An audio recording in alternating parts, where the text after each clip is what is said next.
So be sure your back all the way back, as your lower back's the furthest it'll go.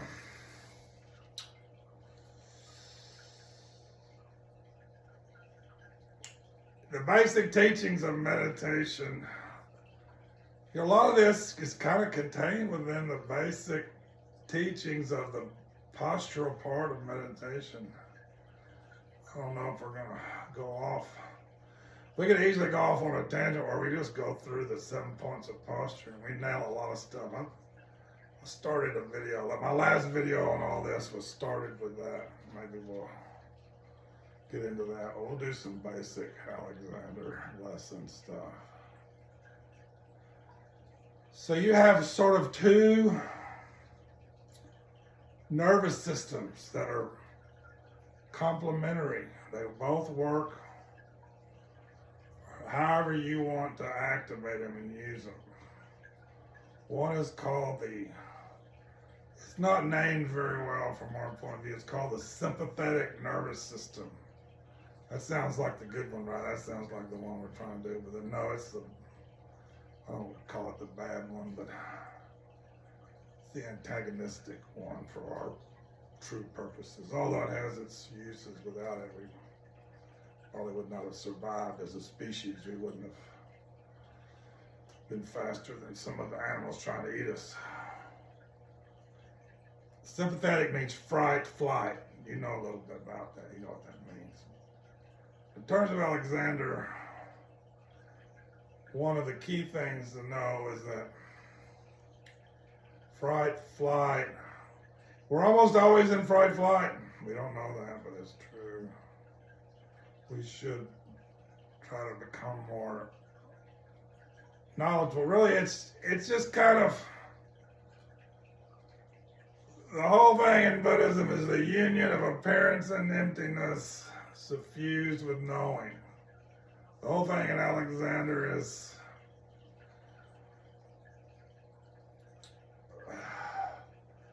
either the wrong effort or something approaching the right effort or something in between. You want to keep your eyes open, Garrett. So, and it's all based on this knowing quality. So in Alexander, we're developing this ability to know what's what, whether we're going to fright, flight, or whether we're doing something other. The parasympathetic nervous system is what we're trying to activate in Alexander technique. And Alexander says that here's one of the beauties of everything, the beauties of our Dharma practice, the beauties of everything. It's how we practice always. But this is a little more on the body side. You might not say that. You might say this a little differently if you're just talking about just Vajrayana practice, let's say. But for Alexander's purposes, what he says is, if you ask the body to do something gently, it will do it. So what we ask in the body to do, well, for Alexander originally, it's kind of been refined. It's refined to this point. What we do is we say, my head goes toward ease, E-A-S-E. There's just a certain length. In Alexander, we're kind of looking for length, but length is three-dimensional. Length is this. Length is this. Length is this. 2, 3. But in the beginning, we're just kind of looking for the number one length.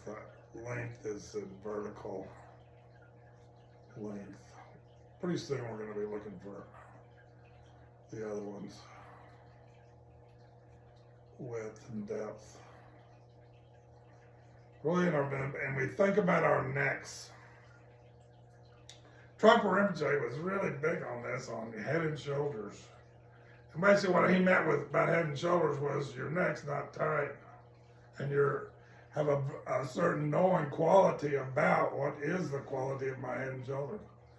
What is the quality of my tightness in my neck? What is the quality of the, there's just, we're talking about law. Law means heaven and heaven-like and non-aggression. Law means my head goes toward ease. That's law. I can just think my head goes toward ease and something happens, which is my head arises and attains a quality of non-aggression, attains a quality of drala, above aggression. Everything is really about drala, which is this quality of gaining above aggression. How do you do that? Well, you have to discover all the aggression and undo it. So that's what we're trying to do. And Alexander, we're trying to discover all the non-aggression and release it, essentially, and just activate this mode of draw, or activate this mode of Dzogchen, shall we say. What Dzogchen is just when you discover this aspect of the mind which is free from complications and furrowed brows and struggle. Just there's peacefulness. And that's just our nature, and then we just learn to rest in that nature. That's basically what we're doing in Alexander. We're using some tools, we're using some skillful means to bring that about. We're just always coming back and how's my neck? Oh, it's tightening, it's fighting, it's going back to its default setting, which it has a tendency to do. I need to apply some skillful means. I need to practice non-aggression. I need to practice my drala. I need to practice this knowing quality, knowing what the Gunther in his book on a lot of teachings of Ropa, one stage, the level of the teachings, he's talking all about the tone. In some ways we're just trying to access the tone, which we're usually sort of ignorant of the tone. We're ignorant of how much aggression is going on. We're ignorant of the possibilities of non-aggression. But we want to wake up to that and influence it. It's kind of like the Tao. I don't know. There's no way to explain this shit, but the Tao, because it's impossible to explain, kind of is a good image for us Westerners, I think. It's not doing. That's the whole deal. The whole deal is doing by not doing. That's what we do in Alexander. We walk in with a whole lot of doing, a whole lot of frozenness, a whole lot of aggression, a whole lot of fright, flight in our system, and we just, you talk a little, Gary, tell me what you're feeling. Well, it seems to relate a lot to me, to the concepts, or what might be behind the concepts of contraction versus letting go and expansion. Exactly. That's it. That's the whole thing. That's all of it. And we just become more sophisticated, we just start with the neck, but after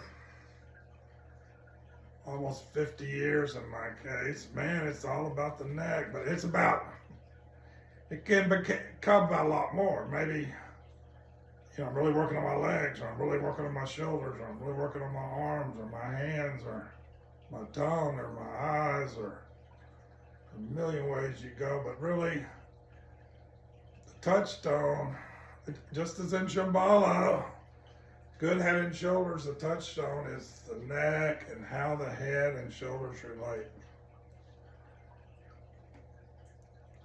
Yeah, we got about 4 minutes.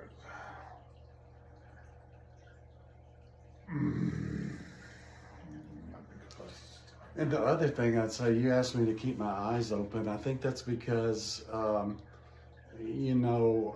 that when the eyes are closed, we tend to be more focused on interior things. And for me, who is used to just staying, in the mental aspects of things, it is not as aware of body, perhaps.